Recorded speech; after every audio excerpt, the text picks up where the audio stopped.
Hi everybody, I am JayLeonardJ and today we are checking out the Black Mountain Volume Pedal.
All right, ladies and gentlemen, on the bench today we have a very unique way of looking at the volume pedal concept. This is the Black Mountain Volume Pedal. It is much smaller, it does still have some heft to it, very pedal board friendly, and it has this unique rolling way of changing the volume. It has a visual display of what volume you're at, and it even has two different tapers, a linear and a logarithmic one. It is a passive volume pedal. I believe it's a 500K impedance. It has a tuner out, and it actually can take quite a bit of weight. It's a really cool way of doing things, and I think it'll be very friendly for you pedal board people because, you know, especially with the angled ones, you could actually still keep the same height. Sometimes when you have the angled boards and the other pedals, it's just a weird way of holding your foot. Here, you can actually keep your foot at any angle and it'll work just fine. It's very, very clever. Let's go plug it in. I got myself a Bad Cat Hot Cat and I got myself a Fender Jaguar, and I'm going to show you exactly what you can do with this passive volume pedal. Let's get to work.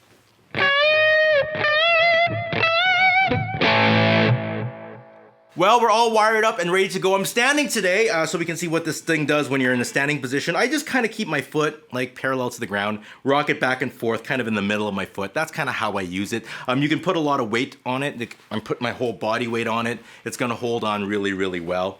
Now, a couple things to note. This is a passive volume pedal, so you want to put that in the front of your chain. You want the passive volume pedal to see the passive pickups. That's when you get the best response out of it.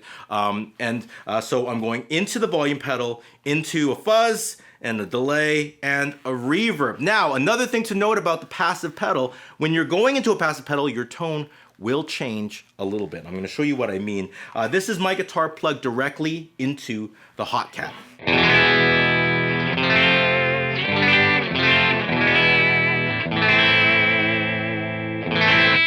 Now let's go hear what it sounds like when I plug it into the volume pedal.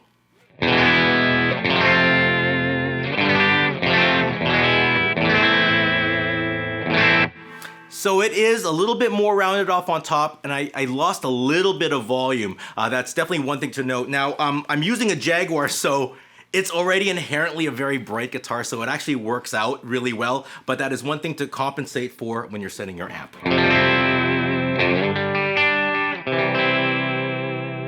So the way you move the pedal, obviously, is you move it back and forth like this. We have two tapers of our pot. So on the way right is our audio logarithmic sound. And what that's gonna do is it's gonna give you a big rush of volume right near the end, which is good for swells or tremolo effects because you don't have to move your foot so much to get that sound in the sweet spot. So let's go hear what we can do with that. I'm gonna go back and forth with that. Here we go.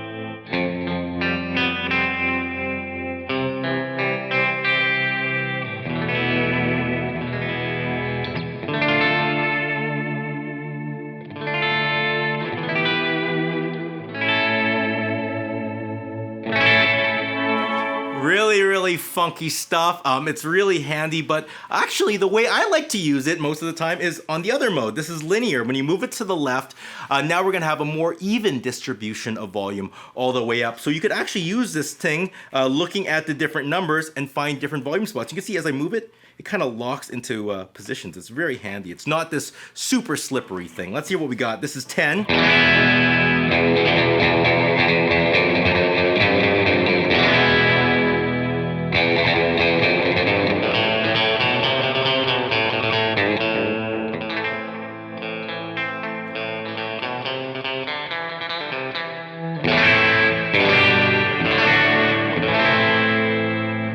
So you can set your rhythm sound and your lead sound, but another really handy thing about this is when you're using it in conjunction with things like fuzz pedals. You see, a fuzz pedal reacts and cleans up with your volume knob. Well, what you can do is you can use this as the volume knob and clean up your fuzz with this pedal. So it's almost like a gain knob for your whole rig. Check this out.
And that is the Black Mountain volume pedal. Well, that is it. That is the video. Thank you all so much for watching. Please subscribe to the page if you haven't done so already, and check out the links in the description below because it really does help out the page. If you want to hear my review on the Black Mountain volume pedal, check it out on Patreon because that's where I do my reviews. The reviews are on Patreon, and then the demos and tutorials, all the other stuff that I do is for free here on YouTube. My question for the subscribers today is, when it comes to volume pedals, do you prefer active or passive volume pedals? Please write it in the comment section below and tell me why. That being said, I'll see you all soon. Take care and goodbye.